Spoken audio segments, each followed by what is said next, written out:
सृष्टि के पहले ही भगवान, जब सृष्टि प्रारंभ हुई तभी भगवान ने मूर्ति नाम की माता, धर्म नाम के पिता के घर दो पुत्र हुए, नर और नारायण।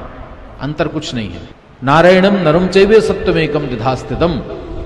नर और नारायण दो होते हुए भी एक ही रूप है, उनका भेद नहीं है कुछ। तो सृष्टि के प्रारंभ में ही जीवों को तप का संदेश देने के लिए भगवान अखंड अकल्पांत तप करते हुए बैठे हैं बद्रीनाथ में।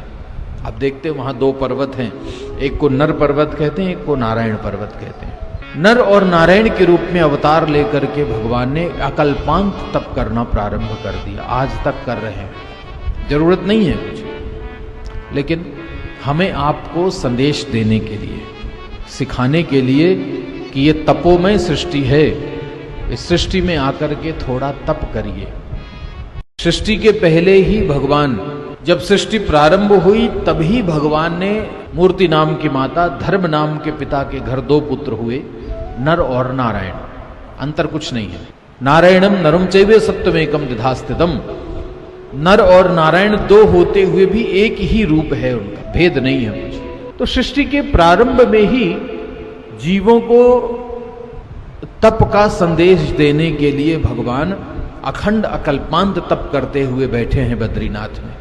आप देखते हैं वहां दो पर्वत हैं, एक को नर पर्वत कहते हैं, एक को नारायण पर्वत कहते हैं। नर और नारायण के रूप में अवतार लेकर के भगवान ने अकल्पांत तप करना प्रारंभ कर दिया, आज तक कर रहे हैं। जरूरत नहीं है कुछ, लेकिन हमें आपको संदेश देने के लिए, सिखाने के लिए कि ये तपोमय सृष्टि है, इस सृष्टि में आकर के थोड़ा तप करिए। सृष्टि के पहले ही भगवान, जब सृष्टि प्रारंभ हुई तभी भगवान ने मूर्ति नाम की माता, धर्म नाम के पिता के घर दो पुत्र हुए, नर और नारायण। अंतर कुछ नहीं है। नारायणम नरम चैवे सप्तमेकम दिधास्तितम।